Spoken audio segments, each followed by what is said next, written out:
This is the original esport racing game. This is iRacing.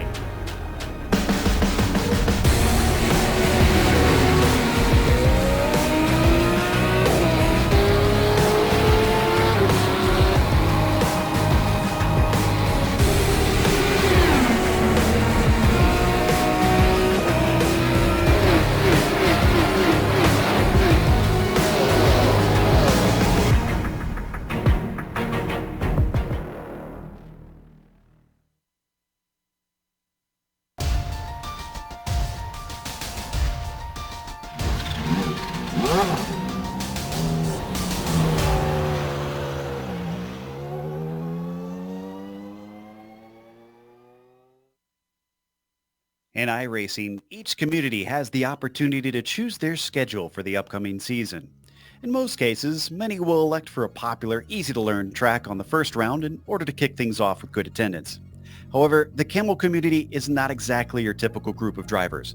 This multi-class series is already known for wild, unpredictable, and challenging races. So what have they chosen for round one? None other than Bathurst. Buckle up and hold on as we get ready to watch the opening round of the iRacing Kamel GT Series. And you'll see it all live here on the Global Sim Racing channel and the iRacing Esports Network. Hi, I'm Joe Peak, and with me in the booth is Adam Lindgren. Behind the scenes is our director, the Dr. Amjad Yaman, and he's using cameras provided by Dougie Beard. Adam, any of our viewers who haven't heard of this Australian track are probably wondering why I'm hyping it up so much. So for those not familiar, explain to our audience why this is such a crazy choice for round one. Well, Joe, it actually has nothing to do with the length of the course. While Mount Panorama is 4 miles or 6.2 kilometers, the tail of the tape is its next two impressive stats, 23 turns and 571 feet or 174 meters of elevation. And that's due to Kamel's unique multi-class scenario.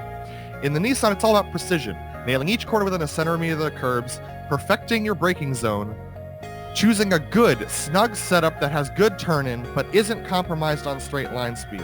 The Audi, on the other hand, is all about survival and raw talent, as you quite literally chuck the car through the many crests and blind overhill turns with the Audi's signature four-wheel drive creating unwanted understeer. You want a setup that is loose enough to get you pointed in the right direction when you land, but stable enough that the back end doesn't come around on you through the cutting in the S's. As if driving your own car around here wasn't hard enough, you have to cope with the other class as well. For the Nissans, it's pretty much luck. You will find an Audi through the quarry corner destroying your lap and letting your competitors get away. And for the Audi, it's mind reading. Will the Nissans that's been stuck behind you through Solomon decide to overtake you on the uphill to Philmy Park, compromising your line and sending you into the gravel? Only time will tell how this crazy cars plus track competition will stay out. So let's take a ride around Mount Panorama Circuit in our GSRC lap guide. All right, we've got Kiradine Dwafia and the GSRC Audi, so let's do a lap around Bathurst. Coming down to Hell Corner, drivers are going to really be focusing on their exit. It looks like a simple 90-degree left-hander on the surface, but because you're coming onto the mountain straight, it makes it one of the most important corners on the track. Plus, these Audis cut a big hole in the air, so it won't take much for your opponent to catch your slipstream and make an attack. As long as they get close enough, they'll get a good chance into Griffin's Bend. But this uphill right-hander tends to cause atrocious understeer, and you'll often see drivers lifting late in the corner when they realize they've got it wrong. From there, you've got to switch sides to set up for the cutting. The blind entry because of the wall and the little kink makes balancing the car under braking a precarious effort. Once it starts to steeply climb, you'll need to get on the power as early as you can without losing grip. You're now into Reed Park, and you need a big lift to make it through the last right-left up at the top. Finally, now that you're coming to the highest part of the circuit, you'll have a trio of quick left-handers in Frog Hollow, Solomon Park, and McPhillamy Park. Every one of them will test your accuracy and bravery, culminating with the nasty curb outside of McPhillamy, which has punished many a greedy driver. After that, you fly over the crest of Skyline and begin weaving back and forth. You'll be slowing the car the entire time, and eventually you're forced to thread the needle at the dipper. Watch out for track blockages here with how easy it is to get any part of this sequence of S's wrong. As you continue to snake back and forth, it's best to hold to the right on the approach to Forest Elbow. There's a sharp drop, and then try your best not to clout the outside wall. At the same time, don't wait too long to get on the power, because now that you're speeding down the Conrod Straight, you're stuck with whatever momentum the car's got. Once again, draft battles are likely to take place if anyone is able to stay tucked under the gearbox of their opponent. But if they find themselves still side by side once they hit the chase, it's going to be extra hairy. There might not be enough room for both cars to stay flat out in the kink, and it eventually becomes a game of chicken with the braking for the left-hander. It's not uncommon to see drivers outbrake themselves and skitter into the gravel because of the difficulty in slowing the car down. Now you've only got Murray's corner left to deal with, and just like the first turn, it only looks deceptively easy. The very tall curb to the inside really punishes anyone getting too greedy. If you survived all of that, you've now finished a lap around Bathurst. There you see, visually, that should hopefully clear things up as to why we keep stressing this is going to be an absolutely wild ride for this first round. Before we get to this season, we need to cover last season, though, and include the championship results, just in case you missed out or are curious what the official numbers all wound up being. Well, Fabian Gerber did come away with the championship. Phil Lake managed second, and then John Keefe in third. None of those three changed positions in the final round. Fabian Jungluth and Artu Iamaka, the only two in the GTP championship who managed to swap spots at the last round. Let's take a look at the GTP lights. Of course, Johnny Bell up at the top. None of these four at all changed spots. Sadaki Koivisto with a nice attempt didn't quite make it. He wound up with second, and then you can see it was a pretty tight battle for third and fourth. Slee and Kopak. There were only four drivers competing in that championship. Adam, what about the two Audi classes that were fighting? How did those wind up?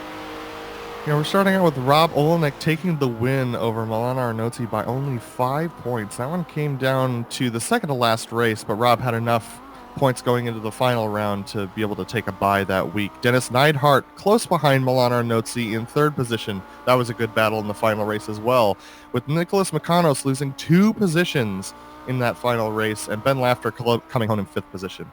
And we have the GTP standings. And that is where we saw, the GTU standings, my mistake. And that is where we saw Reed Miller come home with the win with 123 points. Only 7 points behind, though, was Sergei Serbin, mounting a very good charge, with Michael Haynes and his consistent attendance and racing putting him in third position, only 19 points back, with Caden Bean in fourth and Alexander Veldman in fifth. Now, if you've never watched this series before, you might be wondering exactly how the race is going to look like. Well, we've got a 40-minute race, which is a sprint format for these guys. They do have an endurance format, which is 20 minutes longer. They do have no stop for fuel, of course, with this race distance, at least no scheduled stop. If you have to come in, you're probably going to lose time. And there you can see winners in each class is going to get 25 points for the victory. Currently, they've got qualifying going, but as we watch those times come in, we just want to remind you that we are once again watching the Kamel Series this season on the iRacing Esports Network. Make sure and go to their YouTube page and subscribe when you get the opportunity. They have a big red button that says subscribe, so it'll be nice and easy to make sure that you get all of the Kamel Series in your YouTube feed. Looking at the top of the prototypes, Fabian Gerber, no surprise. He's got another pole provisionally. Nick Mukanos, though, seems to have found speed here, Adam. He's not too much faster than Rob Olenek, but I can't remember the last time I saw Nick up at the top of the timing charts in qualifying.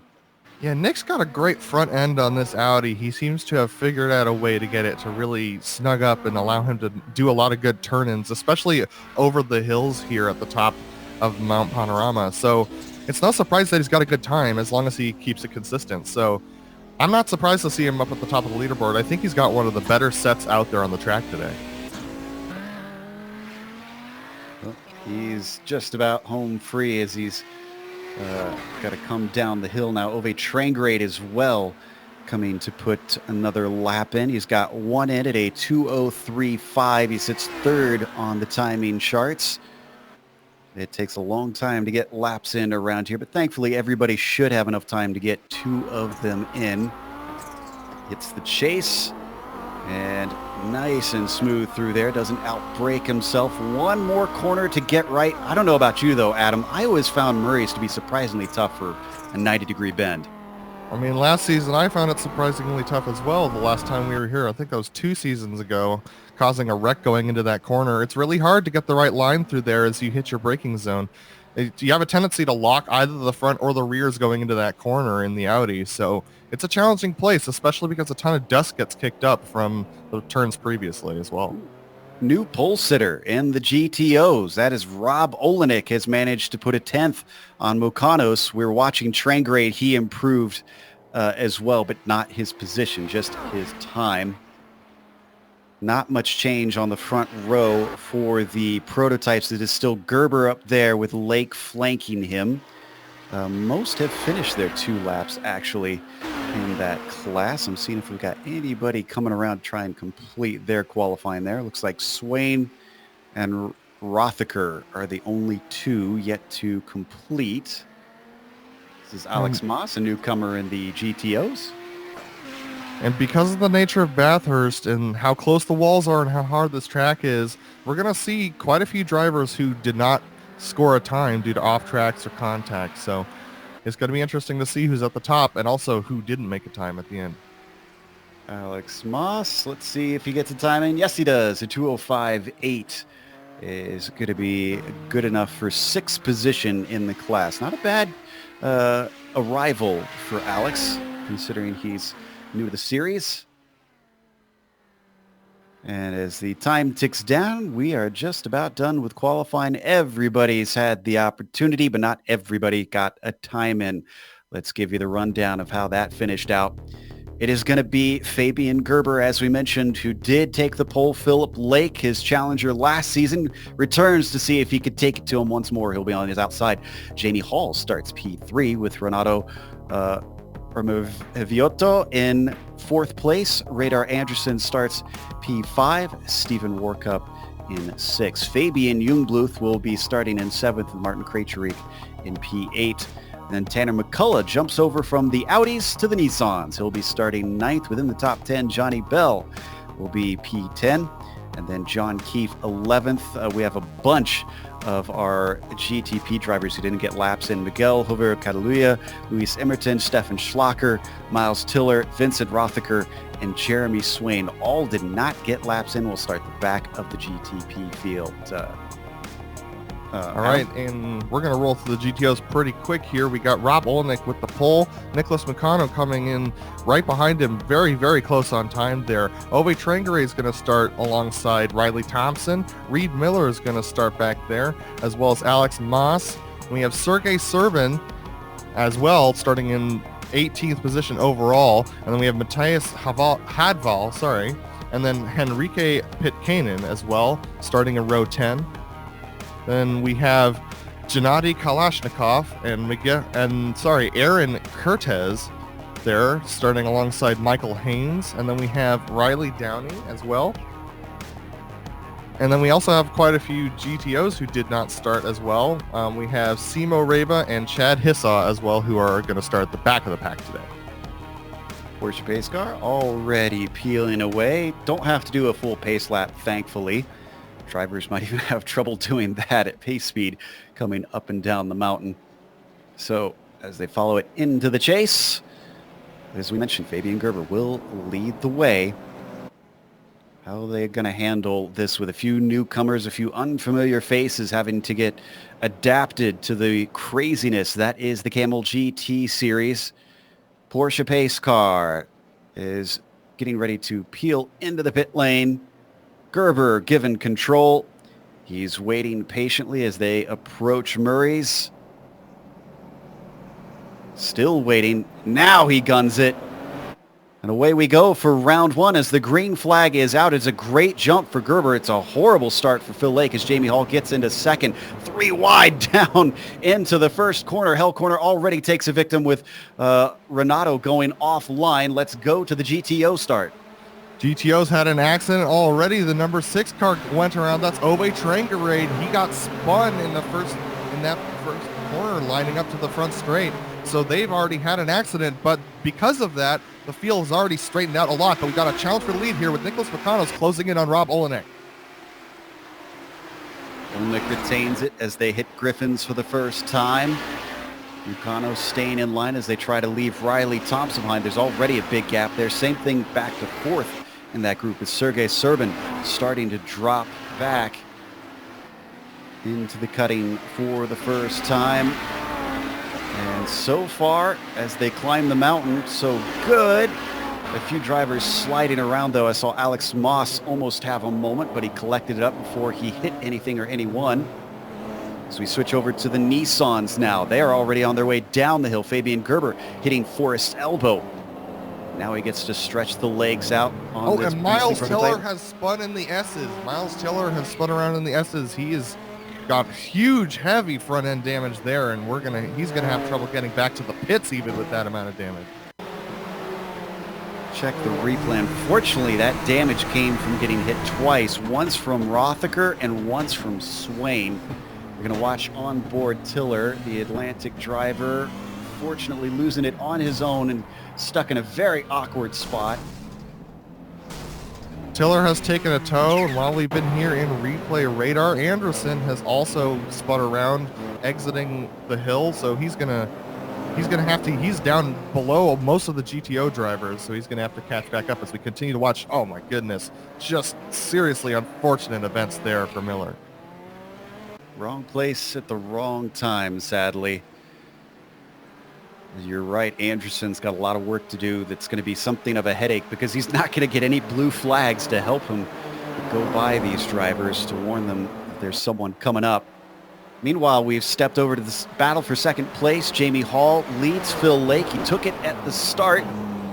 Let's see if he's willing to give it back to his teammate or if he's going to make him work for it. They climb their way through Quarry. And we ride on board the view of Philip Lake to see just how narrow it is along this track in traffic. Now, these GTPs, it's all about precision. It's all about carrying your speed in and through the corners. And you got to be very careful, though, because if you hit these curves, that's going to bounce you straight out into the wall. These GTPs are extremely big, extremely wide cars, and that makes this narrow track a dangerous place to drive for them. Plunging down through the S's into Forrest's elbow. They're already losing track slightly of Fabian Gerber, our leader. It's about 1.1 second up to him. Draft isn't known for being a big factor in these sleek machines, so they're probably not going to rock up to the back of them that way. It's going to have to be pure pace. Adam, you talked about precision being important in these machines. They also have those ground effects. And usually we talk about the curbs taking the air away from under. Are any of the crests bad enough around here that even the crest kind of gets the car light because it's taken the air off the bottom? Well, if you're in the GTP, you have to just make a decision of whether or not you want to give yourself enough downforce that the crests don't cause you a problem, but that's going to slow you down on the straights. So a lot of drivers choose to go with less downforce. That means they have to be extremely careful going over those crests, that they don't lift up the tires too much and get that torque spin that we've seen on those rear tires many times in the past and have that spin them around going over those crests. We've seen that quite a bit here in past seasons. Oof, look at this train just snaking its way up the mountain straight, though. This is Tanner McCullough and that light blue car you see leading Warcup, Jungbluth, and Krejcik. So it's going from fourth, actually even farther back than that, from seventh. It looks like Emerton and John Keefe also trailing them. So back to ninth place. Warcup is into the wall there at the cutting. Makes it one less car in the train. And that was all on his own, clipping the inside. Let's watch on the replay. Precision not enough for Warcup today.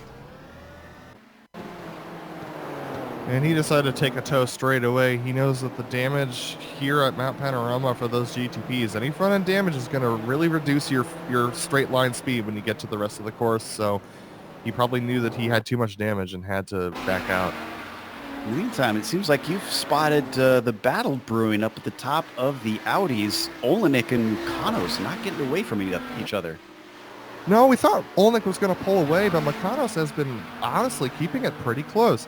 And he's really doing a good job of closing in on Rob on the downhill portions and also the straights. One thing I didn't talk about in my track description and description of how this race was going to go was the draft effect for the Audis. The Audis can actually get going faster than the GTPs on the straights using draft. And so that can create some really interesting decisions and really interesting moments as the leaders of the GTPs start to close in on the back of the GTOs. Just behind this group, they've got Miguel Catalud Calatayud, excuse me, who is trying to overtake them for overall position, even though he's not racing them. So again, they're not getting blue flags to let them know that he is coming up. He had a little problem in Forest Elbow, and that dropped him back significantly.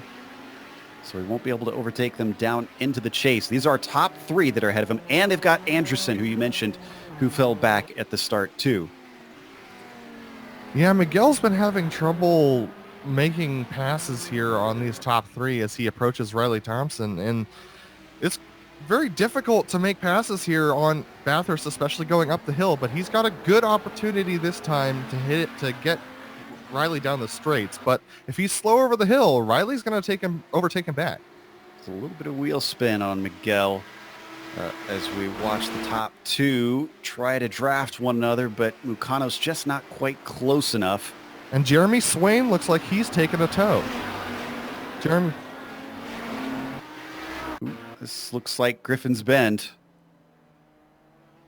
Oh, he blew an engine. Now, we saw this a couple times at the last race of the season. It's harder to do in the GTP than you think, but if you are too excited going on those downshifts, you can really throw the engine out of this thing and really, punch a rod out. And so it looks like that's what he did going through Griffin's Bend. Well, good news. Oh, and for... Miguel has crashed. Yep. Miguel has crashed. He's crashed. I was just about to say, good news for our podium, bad news for Miguel is that he no longer has to worry about lapping those cars. Let's see how he did this. Coming up into the cutting. He just outbraked himself, I think. Oh, was that Gerber that actually came up and touched him, though? That looked like Gerber. So I think it was the sister car, which I want to say is Jungbluth, potentially. We'll try and confirm that. In the meantime, Gerber's still leading, and he's stretched it to about 3.1 seconds over Lake, who still can't seem to shake. Actually, no, excuse me. No, Lake was behind Hall momentarily. So he managed to get by when we weren't looking. Move Philip Lake back into P2 where he qualified. Jamie Hall back to third. They have absolutely dropped Tanner McCullough, who is fourth behind them. He's 6.5 seconds back.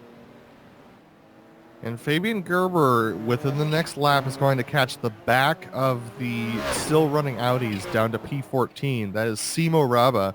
And as he pushes extremely wide going down through and Forest Elbow. So it's going to be interesting to see how Fabian decides to navigate these cars, because he's probably going to catch them going up to the mountain. So that's not the best place to catch an Audi for sure if you're a GTP. So this might close up that front pack in the GTPs for sure.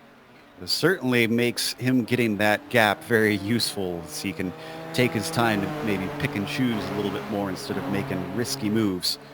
And Matthias Havdahl in the GTOs has gone off on Forest Elbow. He took it a little bit wide. He was able to save it, but he's extremely slow now, and he got passed by Reed Miller right there. Yeah, did a nice job collecting that when he was out in the marbles. Actually, no, I take that back. He did clobber the tire barrier slightly, it looks like, so he might have taken a little bit of damage. Meanwhile, we're watching Jungbluth. He's trying to run away. Oh, and that's not the way you run away from Luis Emerton. A lot of wheel spin coming out of Hell Corner. Makes him slow on the mountain straight. Just breezing by on the red and white machine. Luis Emerton now cracks the top five.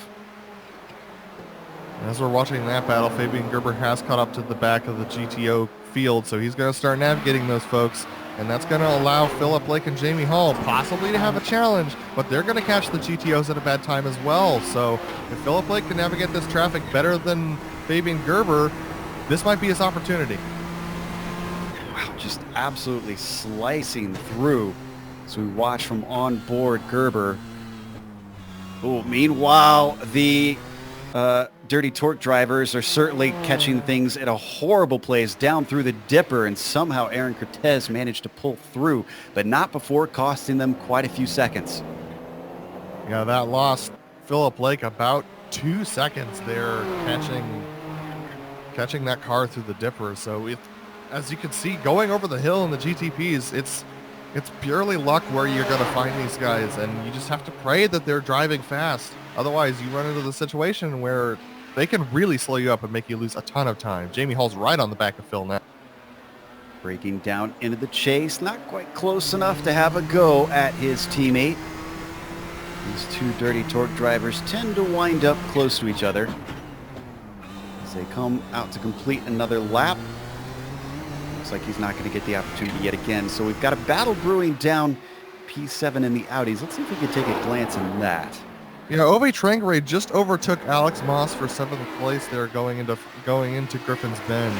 And looks like Alex has a little bit of front end damage. It shouldn't affect him too much here.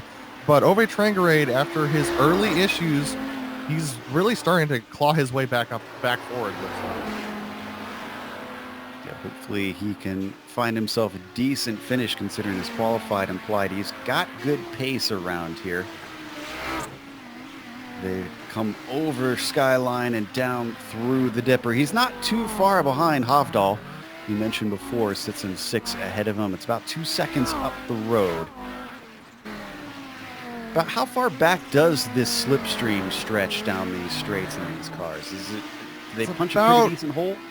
It's about 1.2 seconds for the maximum amount of draft, and then you get back to about 1.5, 1.8 is where you really start to get any sort of draft effect. But any draft effect on the Audi is helpful because the thing's just a big, wall up front because of the grill. So any sort of draft definitely helps you catch up to the guys in front. But you got to be careful then as you're braking, because you're going to miss your braking point because you're going faster than you've gone before. A lot of these guys practice solo, so that's something that they have to get used to when they take it onto a track.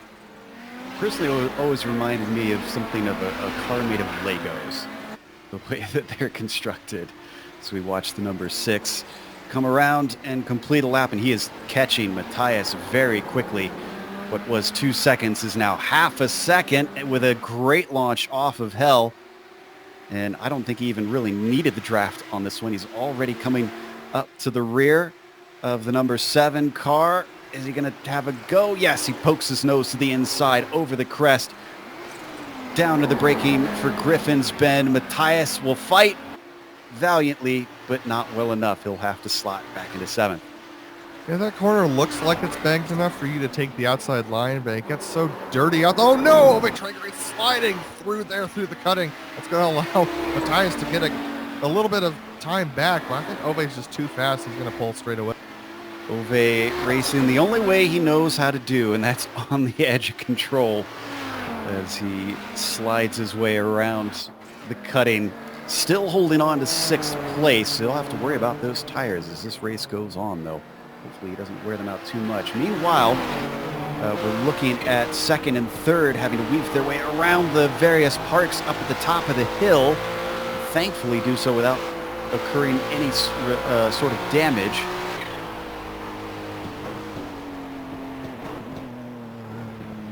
It's very stressful trying to pass the GTOs up here. You come up on them so fast. All these corners are blind, so you really don't know when you're going to run into one unless you're checking your relative a lot of the time.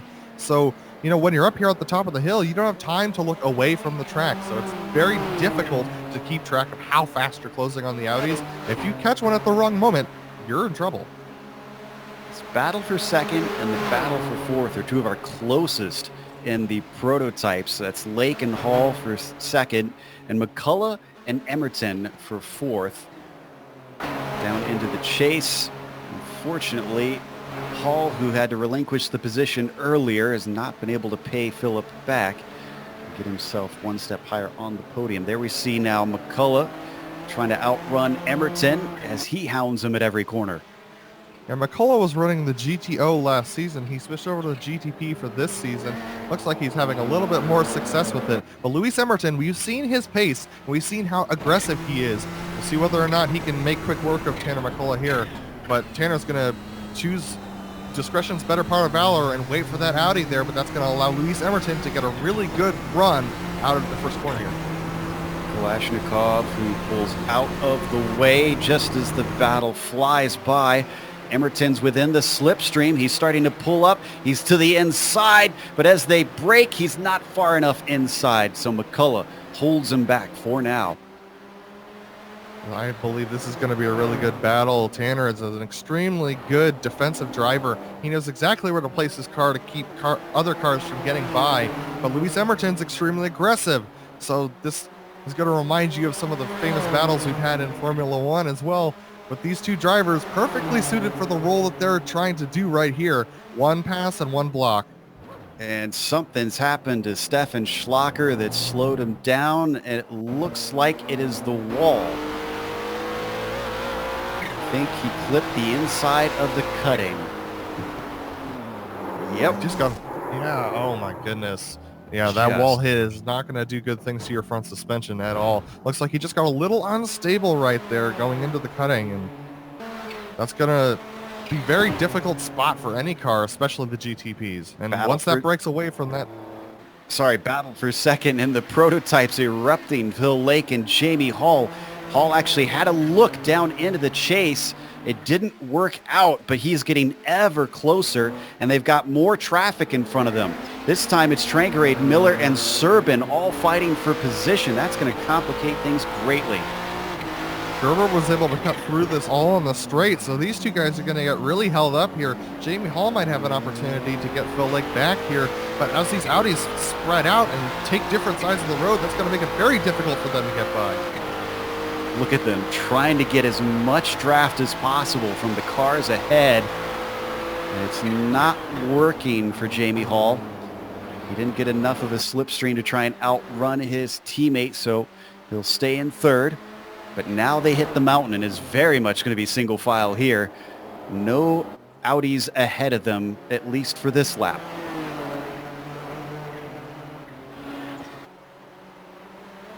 It looks like there's a battle brewing for 4th, 5th, and 6th as we take a look there in the GTOs. Looks like Reed Miller there is being seriously pressured by Aubrey Trangerade as they go over the top of the hill through. Well, this is McFiglemy Park. They're all different sorts of parks, yeah, that are along here. And Miller is, even though he's under threat from Trangerade, he's also trying desperately to stay with Serbin for that 4th place. They come down through the S's and into Forest Elbow, all of them getting woed up nicely. They're going to be interrupted because right behind them is the battle for 4th in the prototypes. Emerton and McCullough approaching quickly. But as I was saying, these GTOs get going very quick in a straight line, especially when they're in the draft. And Reed Miller's got a very good draft going. We'll see whether he can do anything here. Came up quick to Serbin, but not quick enough. All 5 cars weaving through the chicane. Looks like McCullough at least will get one of them before they come up to Murray's. Maybe not 2. He's going to wait patient. Oh, bad exit off of the final corner for Serbin. We're going to go 3 wide as down to the inside. Reed Miller spies an opportunity. Emerton as well wants to get through. They all squeeze through Hell Corner, and somehow everybody comes out the other side. Reed Miller takes 4th place. That was unbelievable heads-up driving from Reed Miller to put his car exactly where he needed to be and take that shot there. But it was able to give him the pass and allow him to survive. And everybody made it out there on time as we look at another battle going there into Griffin's Bend. Ove Trangerade thought maybe he could have a shot. Unfortunately, it did not pan out. He stays in 6th. Just another Nissan going to have to try and squeeze through. That's Fabian Jungluth you can see in the background. And the battle for P4 in the GTPs is really heating up. Tanner McCullough is having some serious issues with traction right now as they approach the S's here. Lewis Emerton getting much closer. He's going to have an opportunity here, I think, at the bottom of the hill. He's spying it. Oh, and we've got a wow, that is a lot of damage. That is Miguel Calatayud that we saw at the side of the track, missing most of the car. And he's, I think, did he get contact there from Keefe? It looked awful close. I think it's time for Miguel to call it a day. I don't think that car is going anywhere. Yeah, I think Miguel's got way too much damage in order to continue, especially to be competitive. So he's going to have to park that car for the day. But That was a very stressful accident, and it could have been a much bigger pileup. Certainly could have, and the racing gods are at least smiling on most everybody for now. Meanwhile, we've jumped back to Tanner McCullough and his bright blue machine, as Emerton is not letting him have any sort of relief. Not missing anything at the front of this field. It is still Gerber, and he's stretched it to about 8 seconds. We got a car off. That is Simo Raba, unfortunately ending his day. These two guys have not had any luck with the accidents. They've been happening all right in front of them as we go and take a look at what happened to Simo Raba here. I think he just outbraked himself into one. He was in the outside wall. Did he actually hit anything there? I don't believe so. I think he just decided to park it. Maybe deciding he's had a bad enough day, not worth trying to risk other people's races on this dangerous track. Meanwhile, Riley Thompson, a bit of a risk for Luis Emerton, who sneaks through, and Quarry oh no, and he hits the wall. And there goes that 4th place through his fingers. And that cost Riley Thompson as well. That pass through that corner, extremely dangerous, and that got Riley Thompson into the wall as well as we take a look at this replay. Said that Emerton was having to take a risk. He took it, and the gamble bit him. Gives you a good idea of just how hard he slapped that left side. He's limping pretty bad. He's still in 5th. He hasn't been caught by Jungbluth, who's behind him, but he's already 3 seconds behind McCullough. No, he's going to have to pit, Joe. There's no way he can continue with that damage. Yeah. Well, in all this excitement, we've actually already passed the halfway point in this race. Your leader up at the top of the prototypes is Fabian Gerber. Rob Olenek, who we also haven't shown a whole lot of, the other Dirty Torque driver, is leading in the GTOs. He's extended his gap over McConnell's by about 6.5 seconds. But let's go back to 5th in those GTOs, where Trangrade's still working on Serban. Yeah, I think Trangrade's got a really good opportunity here. He's got some traffic that's been causing Serban some problems, and it looks like Serban's tires are starting to give up. That's one thing we don't talk about a lot on the GTOs, but if you don't manage your tires throughout this race, it could be a serious problem as he looks at the outside here. Serban's being stubborn, though. He's not willing to give this up. Defends the inside, and clobbers the wall as well. Coming out of Murray's. That hands it over to Trangrade easily. As we go to the replay here, we can report that Luis Emerton has gone into the pits, so that's over. And John Keefe has joined him, so both teammates coming in at the same time. It has been a miserable lap. There we see, thankfully, looks like just a glancing blow for Serban. I'm not seeing a lot of damage on the right side of that Audi. Yeah, Serban just catching the grass there, and he just puts the power down, and with the outside tires gripping and the inside tires, the other way around, the inside tires gripping and the outside tires not gripping, that just put him straight into the wall. Smokes, when did McCullough catch Lake and Hall? Look at this. Was that the traffic maybe? They just went by Michael Haynes in the Audi, so that could have slowed them up. Something's happened to Phil Lake while we've been away, because he's 7.5 seconds behind Jamie Hall and extremely slow, slower than an Audi without drafting a straight line. That hands 3rd place to McCullough, who thankfully did not try to force a 3-wide situation. We've seen that cause a full 360 down that straight at about 160 miles an hour before, so I think he was probably keeping that one in mind. So yeah, have you managed to go back and figure out what happened to Phil yet? He's not coming in. Taking a look right now, I don't see anything that would be a serious issue here. How bizarre. He's yeah, got it damage looks on the like right side. All right, so when Kalatoyed had that accident, he piled straight into him. Philip Lake piled straight into Kalatoyed when he was spinning around there through the dipper there. It's a shame we missed that development, but not a shame for Jamie Hall. As we mentioned, that gives him 2nd place. Just to tell you how well Fabian Gerber is dealing with this race, he's now 18 seconds ahead of 2nd place Hall. Just destroying the field today. Yeah, Fabian's proving not only that he understands this car very well, but that he understands multi-class racing very well. Passing these slow cars on this track, that really takes a lot of talent and a lot of practice and skill, and the only way you get that is by racing a lot of races. We know Fabian's been here a long time, so it's awesome to see him really flexing his stuff here at this race at Mount Panorama. He's not only been in Kamel a long time, but he's also racked up a lot of prototype championships in the process. There's a reason why he's got a #1 on that GTP. And if we could take a look at Rob Olenek in the lead of the GTOs, he's stuck behind a very interesting situation.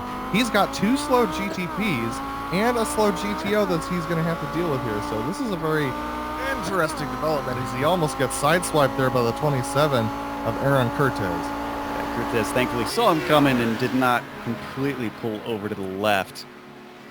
That battle between Keefe and Jungbluth wasn't actually a battle. It was Jungbluth who was a lap ahead of Keefe after he had to come into the pits. But credit to Rob Olenek with the gap that he's pulled over Mukanos. The question is luck going to stay on his side? Will the traffic keep him safe? And does he have the pace to keep this up?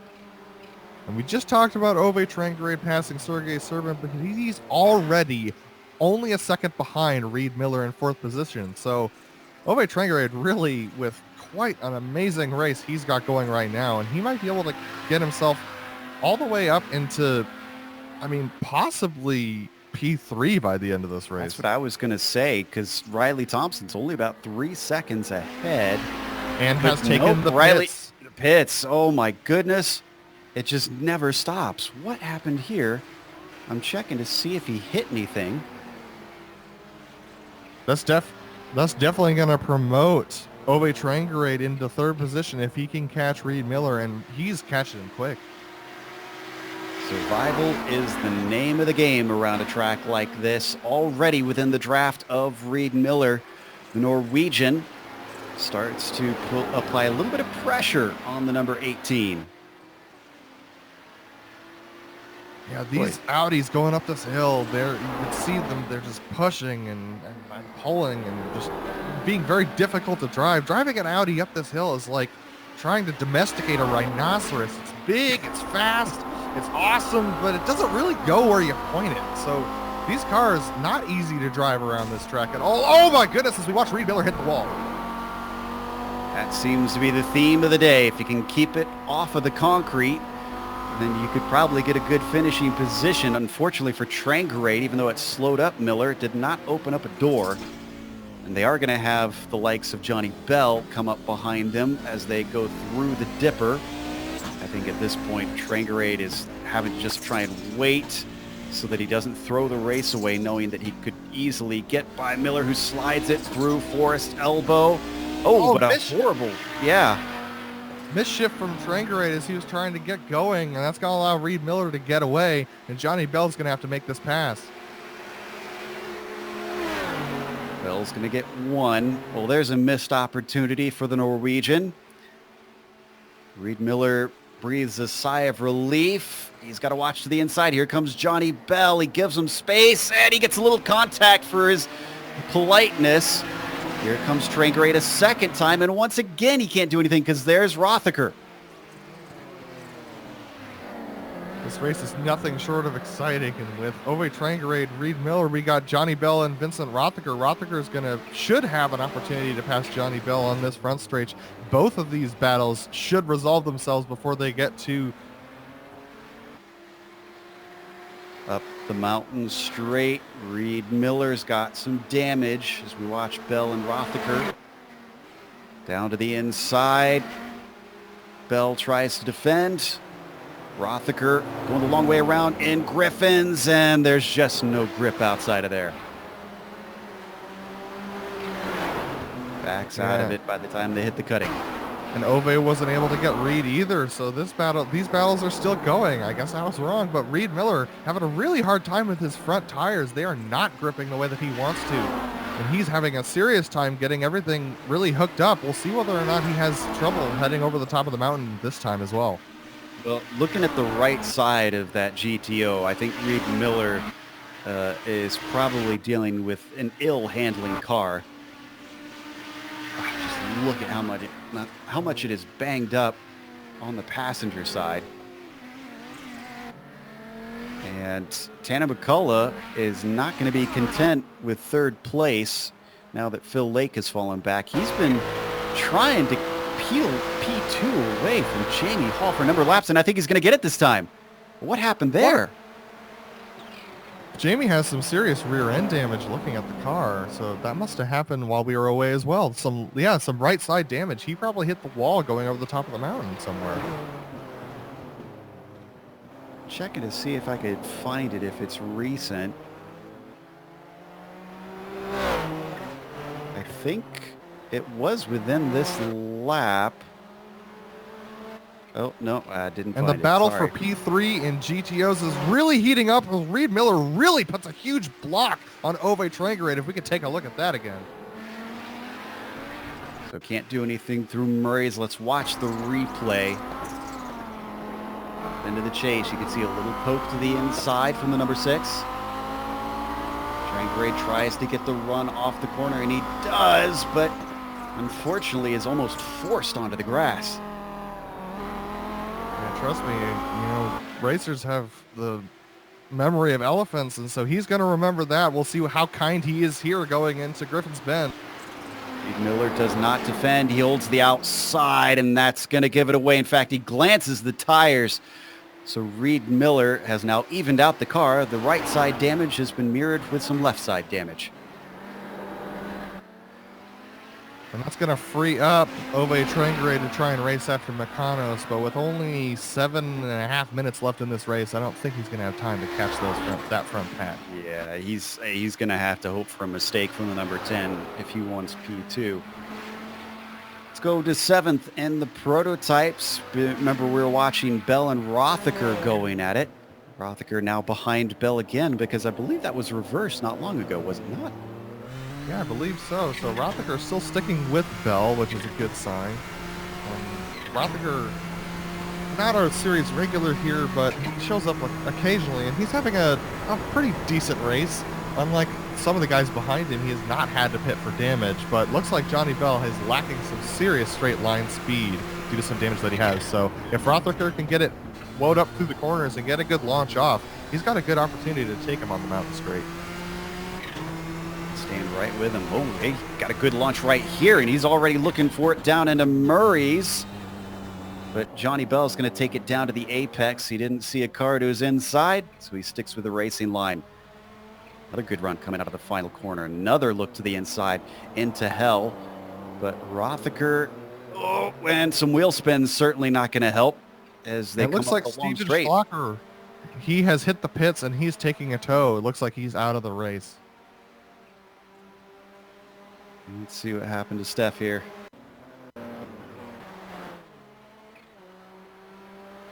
Gonna guess it's somewhere on the mountain. The last time it was in the cutting. Here's where we are, where he had his issue last time. He makes it through.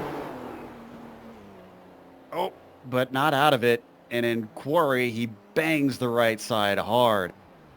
Turbo lag, I believe, just having trouble getting those rear tires to grip, and so the turbo lag's going to get him. But this battle for P7's really heating up in the GTPs. Vincent is trapped behind Johnny Bell now as Johnny's got that damage. He's making Oh. Johnny. He really got extremely loose there going through the S's. It's a miracle he was able to catch it. I was going to say he's applying a lot of pressure to Johnny Bell, making him look in his mirrors quite a lot. They now start to accelerate away. And I think you're right. Johnny just does not look fast in a straight line. So does Vincent finally have him? He's closing very fast. He's forced around the left side, which is the outside of the kink, but the inside of the actual chicane, but he's fully passed, so it doesn't matter which side he's on. Move Rothacker up to P7.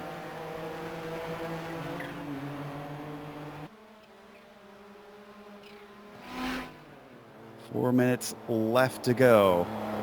And nothing is guaranteed here in the opening round. As big of a gap as we're seeing, including 34 seconds now between Gerber and McCullough for first and second. I just can't imagine that anybody feels like they've got this race in their hands. No, definitely. You cannot relax on this course at all. If you relax, especially late in these runs when the tires are really worn. Remember, these guys aren't pitting this race, so with the tires extremely worn down after such a long race here with such hard pressure on these tires, like, you got to be super careful going over the hill now later on. Whoa! We were riding on board with Bell when he had that spin, near spin, I should say. Kept it out of the wall in the cutting, but he was trying to chase Rothacker as they came upon traffic, hoping for a chance to get that spot back, and unfortunately, it was not meant to be. Rothacker almost running into the back of the number 10 GTO there. That was extremely dangerous. And that was Nicholas Mukanos in second place. Yeah. Definitely don't want to take out the second place car, even though he's not in a direct battle, and he's got 28 seconds back to Trangrade. Like I said, this can still slip through his fingers. So, Joe, as we get near the end of the race now, let's talk a little bit about attrition here. We have just about 20 cars that have not had to take a pit stop here in this race. Attrition in this race has been very, very high from our 32 entries. At least we're getting more than half finishing from what it looks like. This is the number 3 of Rob Olenek, who is our leader still, coming to complete one more lap. Let's see, where is Gerber and how many laps do we have left? Actually might be kind of tight on how many laps we have left, because Gerber's into the chase right now. I believe it'll be 2 laps with him coming across the line. So this and then one more, I believe we'll get. Yeah, the number 1 hits Murray's corner, and indeed, they're running about 151 laps, so he should have enough time to get those 2 in.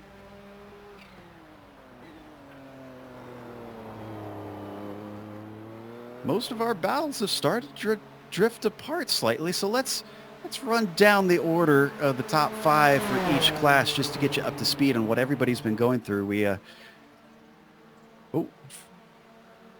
And Jamie Hall still struggling with damage here? Significant damage if Fabian was able to get by him that quickly. That's a lot faster than I expected. Fabian Jungbluth is now up to P3. Wow. Both Hall and Lake seeming to have similar days. Let's run down now that pass has been made, starting with our prototypes. Fabian Gerber, we're talking about how he put it on the pole and seemed to have pretty good pace over everybody else. As soon as he pulled a gap with the traffic, he never looked back. It's 34 seconds between himself and the next car. Tanner McCullough coming over from the slower Audis to the faster Nissans and making a good transition, though he's still got a lot to do to try and challenge the likes of Fabian Gerber. Even still, I think he'll be happy with an opening second place. Then we just mentioned our third place driver, Fabian Jungbluth, recently got himself up there. A lot of this due to attrition, considering he started 7th. By the way, McCullough started 9th. But Fabian Jungbluth will probably take whatever he can get as he runs away from a very damaged 4th place Jamie Hall. The number 11 is about 16 seconds ahead, so he shouldn't be too threatened with this being the white flag lap now. Renato, I'm going to have to get some help on this last name. Mavieto, I'm guessing. I'm probably wrong on that. Is in the top 5. He's a newcomer to this series. At least we haven't seen him race here in the broadcast. He qualified 5th. Qualified 4th, and he's up to 5th. So 1 spot lost. Still a top 5 is not easy to come by. Let's go to the GTOs. We got Rob Olenek up front. He's had a commanding lead for this entire race, almost 30 seconds ahead now of the second place of Nicholas Mukanos. A fairly uneventful race for him. He didn't really have a challenge himself from Riley Thompson in those first portions of the race, so he's just held station and has stayed out of trouble. And as we saw, almost come to contact with that GTP, but it wasn't a bad incident, so he's still going strong in second place. Ove Trangerade, after early contact in turn before the green flag, really, he is all the way back up to 3rd position after dropping down to the likes of 9th or 10th position there. So he's made a good comeback. Reed Miller, not his best race, probably a race that he wants to forget, with significant right side damage due to a couple of hits on the walls on the top of the hill. He's going to want to forget this one for sure. And then Sergey Serbin down in 5th position, pretty consistent for him for this race. A really good race, I would say, for his situation based upon the points from last season. So for him, survival was the key, and coming home with the top 5 is going to do great for him. All right, Joe, looks like Fabian's coming down the long straight at the back end now. Yep, the Conrad straight, the Chase, and Murray's is all that's between Fabian Gerber and an opening victory. He took the most wins last season, and I think he's looking to repeat that feat this season. Into the Chase as he laps Nick Mukanos, our second place driver in the GTOs, up to the final corner of Murray's. It is a difficult track to open on, but Fabian Gerber made it look easy and wins here today at Mount Panorama. And unfortunately for Rob Olenek, he was just ahead of Fabian Gerber, so I believe he's got another lap to go here. That gives a little time to check out anybody close. I see that Fabian Jungluth is not too far behind Tanner McCullough, but I don't think he'll be able to really put a threat on Tanner unless he makes an error. There you see the light blue car. Again, qualified in 9th. He has got to be very, very pleased with this one. Another of our GTPs up to Murray's and around the corner to finish here today at Bathurst on the podium. Such a good premiere for him in the GTPs. That's going to be very confidence boosting for him for sure.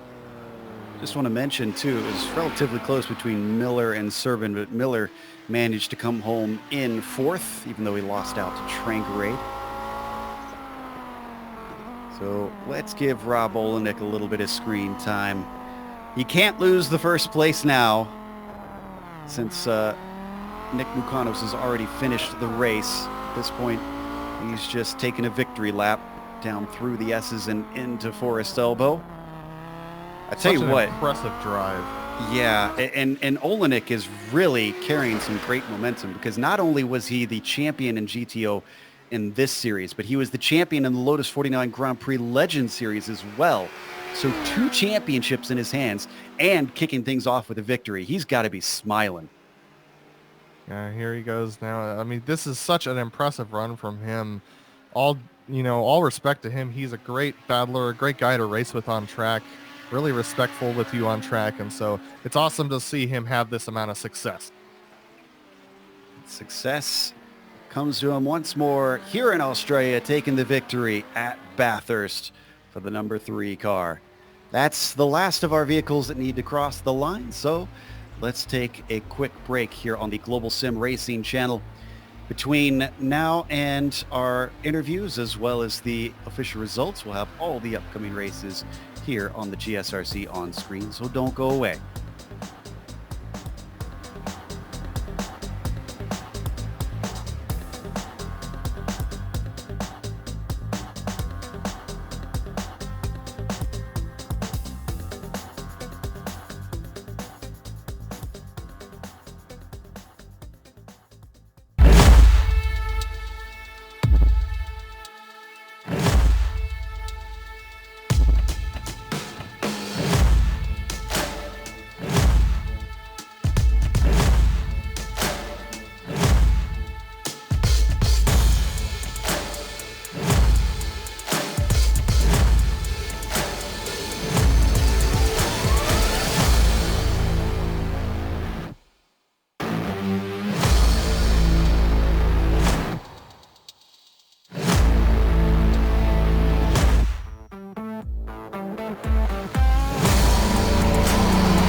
Welcome back to Bathurst. We just watched round 1 in the Kamel GT series. No surprise for the winner in the prototypes.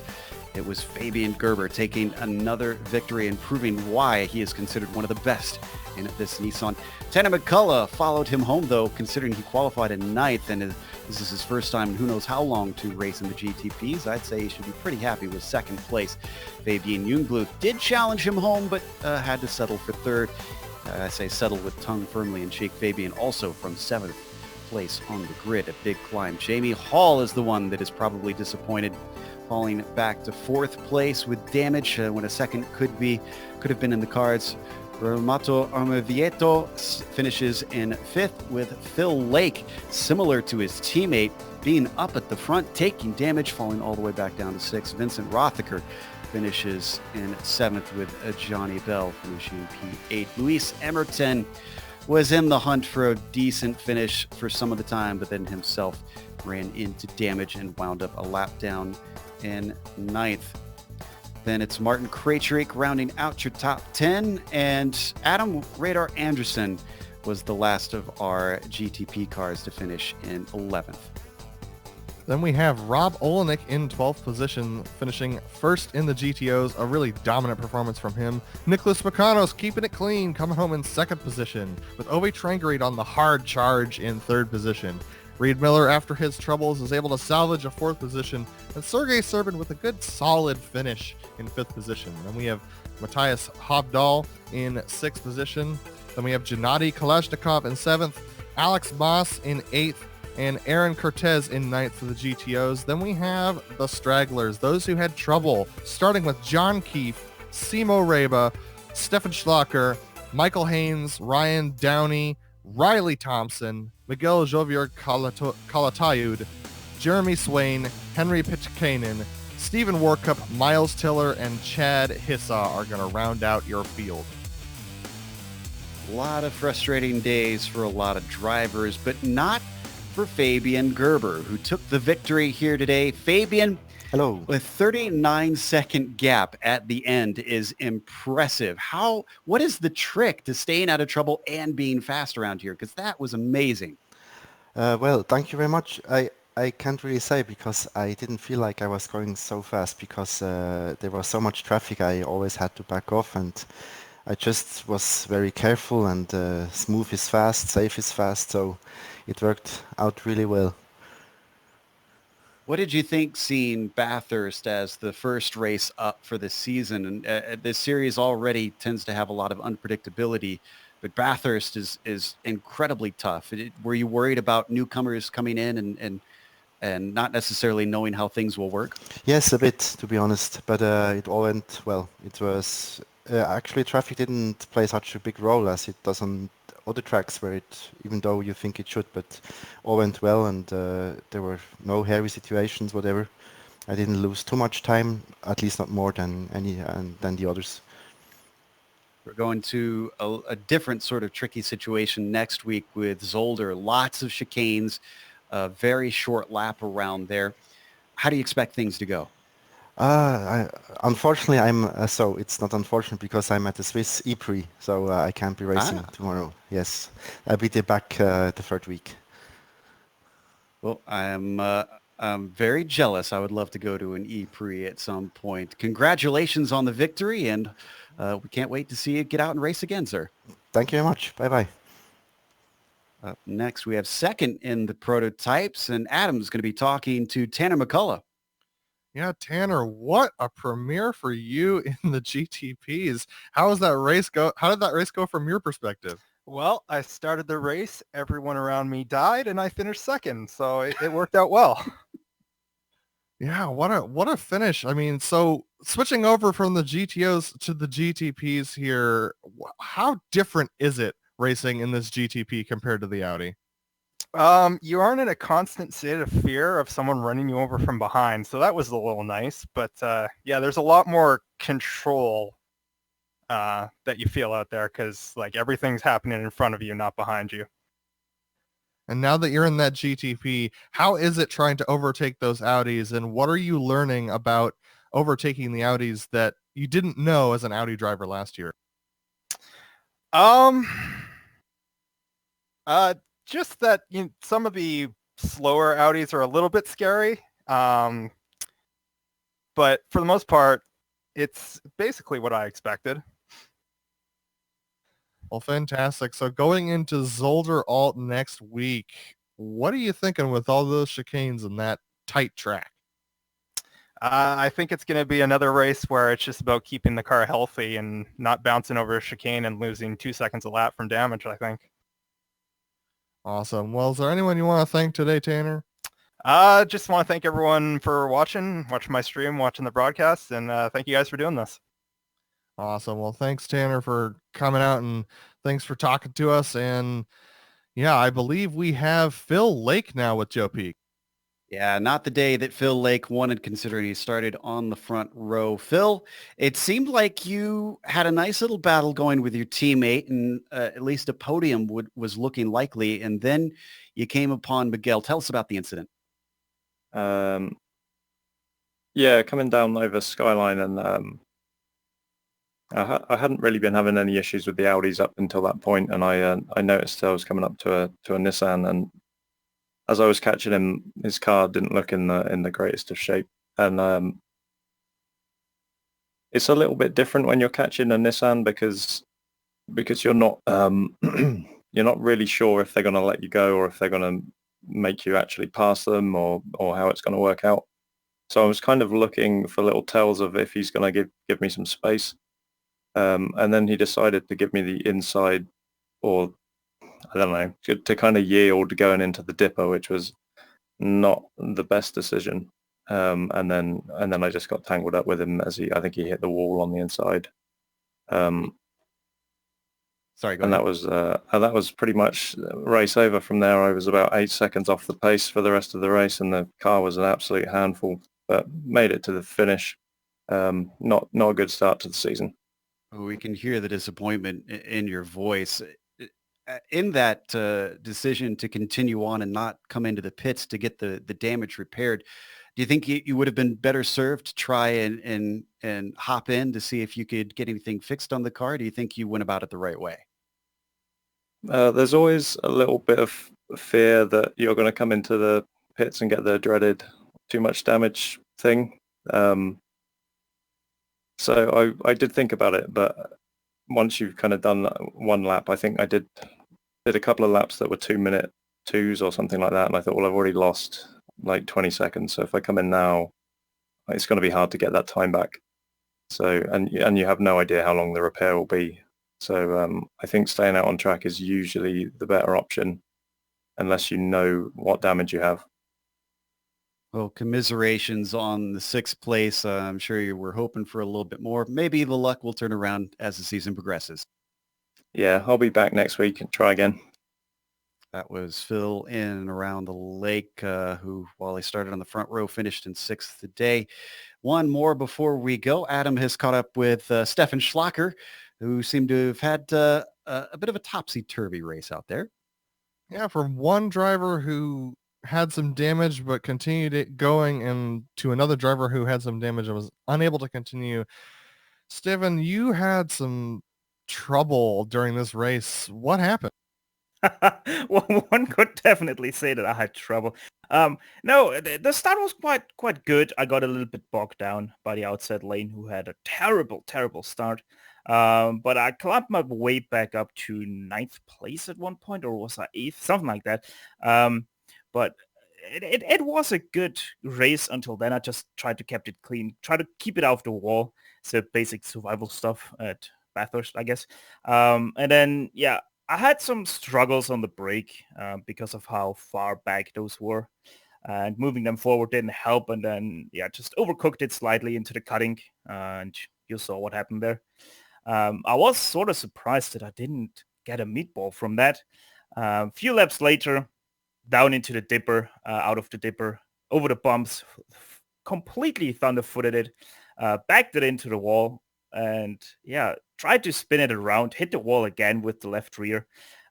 Still surprised that I didn't get a meatball from that.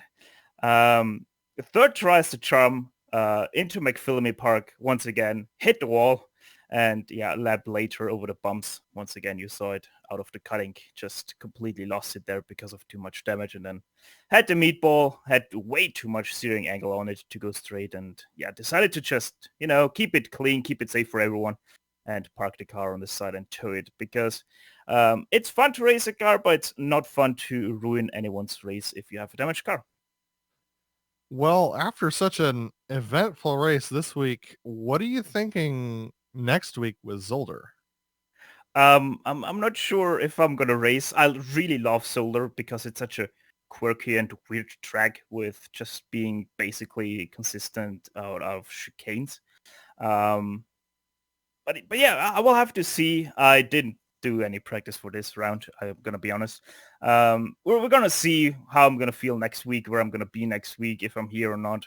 So yeah, just seeing from week to week basis if I'm gonna run Kamel or not. Awesome. Well, it was great talking to you, and I hope you have a better result the next time you do run. I hope so too.